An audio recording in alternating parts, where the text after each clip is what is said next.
नमस्कार दोस्तों, स्वागत है आपका चिराग क्लासेस के ऑनलाइन यूट्यूब चैनल के ऊपर। तो फ्रेंड्स, कैसे हो आप लोग? आशा करता हूं आप सब बढ़िया होंगे।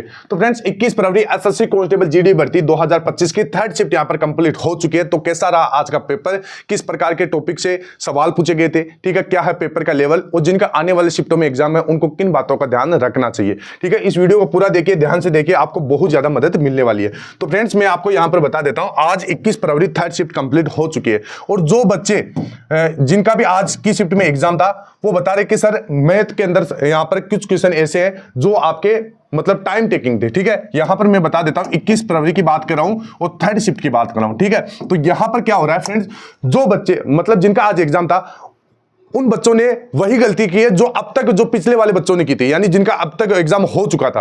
हो क्या रहा है फ्रेंड्स, पेपर के अंदर समय नहीं मिल पा रहा, पेपर इजी है, ठीक है। यहां पर मैं आपको बता देता हूं, मैथ है तो मैथ के अंदर जैसे 20 सवाल है तो 20 में से लगभग 4 सवाल तो ऐसे हैं जो आपके टाइम टेकिंग है, ठीक है। बाकी जो 16 सवाल है, ठीक है, 16 सवाल है उनको आप आराम से हल कर सकते हो, ठीक है। इसके बाद में इसी प्रकार आपका रीजनिंग है, तो रीजनिंग में भी आपके 17 सवाल आपके नॉर्मल है, ठीक है, लेकिन 3 सवाल ऐसे हैं जो आपके टाइम टेकिंग है, ठीक है। टाइम टेकिंग की वजह से यहां पर आप उनके अंदर फंस जाते हो, ठीक है।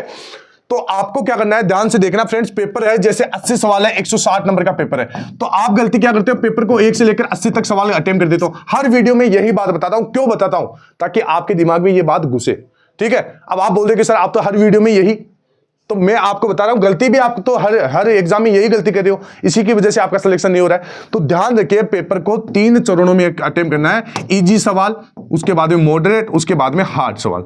इजी फ्रेंड्स, आपके पेपर के अंदर कभी भी पूरा पेपर हार्ड नहीं रहता। 80 में से 50 सवाल आपके इजी रहेंगे, मॉडरेट आपके 20 रहेंगे, 10 आपके हार्ड रहेंगे। यही 10 सवालों का खेल होता है पूरे एग्जाम के अंदर, और यही 10 सवाल आपके नैया पार करवाते हैं, यही 10 सवाल आपके नैया को डुबो देते हैं। कैसे? यानी जैसे आपका मैथ है तो मैथ के अंदर क्या होता है, सबसे ज्यादा फंसते हैं मैथ के अंदर के स्टूडेंट। यहां पर जैसे 16 सवाल एकदम इजी है, 17 सवाल, 18 सवाल और 19 नंबर सवाल, ये आगे आपके हार्ड टाइम टेकिंग सवाल। होता ही है, पूरा पेपर में ऐसा होता ही है, ठीक है। अब होता क्या है, आपने जब से 16 सवाल किए हैं तो आपके दिमाग में रहेगा कि अब तक मैंने तो 16 सवाल आराम से सही कर दिए, तो 17, 18, 19 ये क्या चीज है, इसको भी मैं अभी हल कर दूंगा। इस ईगो की वजह से आप फंस जाते हो उसके अंदर, और होता क्या है, एक सवाल के अंदर लगभग 3 से 4 मिनट आपकी खराब हो जाती है। और आने वाले जो एग्जाम है, अभी आपको एक सवाल, आने वाले जो सवाल है, ठीक है, जो हिंदी है, रीजनिंग है, जीके जैसे, इनमें आपको समय नहीं मिल पाता, ठीक है। इस वजह से जो इजी सवाल आपके आप छोड़ के आ जाते हो उनको। तो इस वजह से मैं आपको हर वीडियो में बता रहा हूं कि मैथ रीजनिंग ये टॉपिक आपके ऐसे हैं जो आपको मतलब टॉप स्कोरिंग टॉपिक है, इसमें आप पूरे में से पूरे स्कोर कर सकते हो। लेकिन कैसे कर पाओगे? सबसे पहले पेपर को आपको 3 चरणों में करना है, फर्स्ट, सेकंड और थर्ड। इसमें आपको इजी सवाल पहले करना है, उसके बाद में मॉडरेट, उसके बाद में हार्ड। अगर आप ऐसा करोगे तो आपके पास समय भी बचेगा और आप सवाल पूरे भी अटेम्प्ट कर पाओगे, ठीक है। मान लीजिए जैसे आपने 60 सवाल एकदम सही कर दिए, आपको नंबर मिले 120, ठीक है। 20 सवाल अगर आप जैसे छोड़ के आ रहे हो तो ये आपकी सबसे बड़ी गलती है। कैसे?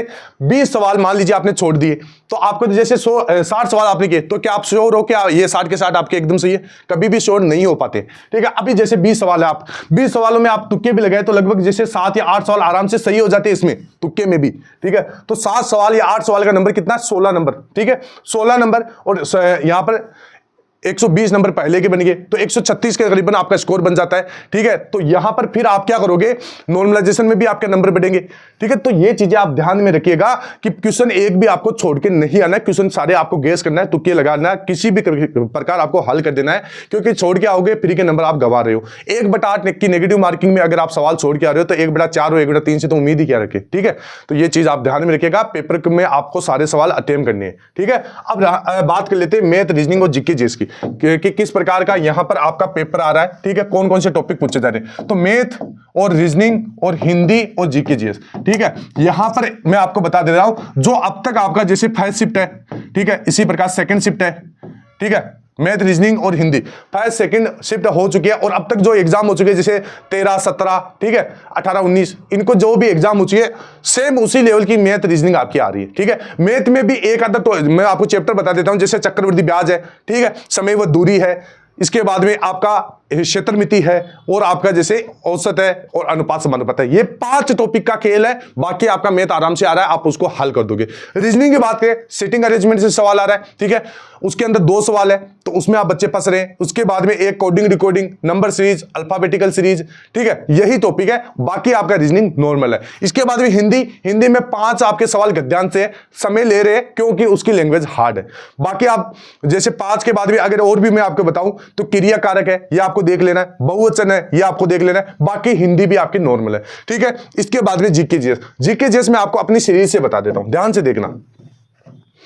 जीके जीएस के अंदर आपको ये सारे वीडियो सबसे पहले जिनका भी अगर 25-26 को जिनका भी एग्जाम है, लास्ट दिनों में जिनका भी एग्जाम है, तो उनको यहां पर एक चीज ध्यान रखना है, ये जीके जीएस के जितने भी वीडियो है 15-15, 20-20 मिनट के वीडियो है, ठीक है, इनको पूरा देख के जाइए। इन वीडियो की खास क्या चीज है, तो इनमें 2018 से लेकर 2024 तक के अब तक एसएससी जीडी में जितने भी एग्जाम हो चुके उनके सारे सवाल ओरिजिनल स्क्रीनशॉट लेकर इनके अंदर डाले गए, ठीक है। अब आप बताइए एसएससी क्या सवालों को रिपीट नहीं करता? सवाल नए नहीं बनते हैं, सवाल वही होते हैं, बार बार रिपीट कर दिया जाता है, लैंग्वेज चेंज कर दिया जाता है, ठीक है। अब जैसे यहां पर मैं आपको बताऊं कि भाई जैसे पंचवर्षीय योजना से हर शिफ्ट में 2 सवाल पूछे जा रहे हैं और सवाल कौन से हैं जो अब तक रिपीट हुए हैं वही सवाल, तो ये वीडियो आप जरूर देखे जाइए। इसी प्रकार जनगणना है, भारत के प्रमुख नृत्य है, ठीक है, अनुच्छेद से 2 सवाल पूछे जा रहे हैं। इसी प्रकार खेल व ट्रॉफी से 1 सवाल, पर्यावरण शब्द से 1 सवाल, राष्ट्रपति से 1 सवाल, ठीक है, पुस्तक और लेखक, वादक और वाद्य यंत्र, त्योहार व उत्सव पार्ट 1 और पार्ट 2 के अंदर, क्योंकि इसमें सवाल ज्यादा है, तो ये वीडियो आप जरूर देखे जाइए। हरित क्रांति देख के जाइए, प्रमुख दिवस, नदी बांध, विलोम शब्द, राज्यपाल, आंदोलन, युद्ध विद्रोह, मौर्य व गुप्त वंश। अब आप सोचेंगे सर इतनी वीडियो, टाइम तो बहुत कम है, तो टाइम कम है तो इनको आप 2 गुना स्पीड में देख के जाइए। एक बार सवालों को आप देख लीजिए, क्योंकि आप अगर आपके सामने सवाल कभी भी आया हुआ होता है तो एग्जाम में मान लीजिए वही सवाल पूछ लेते हैं तो थोड़ा बहुत तो याद रहेगा ना, ठीक है, तो ये हो जाता है। इसके बाद में आवास सारणी, तो ये आपको नहीं पढ़ना है। भारत के पड़ोसी देश ये देख लेना है, खेल व मेजबानी देख लेना है, प्रमुख इमारतें, शास्त्रीय नर्तक, मौलिक अधिकार व कर्तव्य। और करंट अफेयर की बात करें तो करंट अफेयर आपको 2022 वाला भी देखना है और 2023 वाला भी देखना है।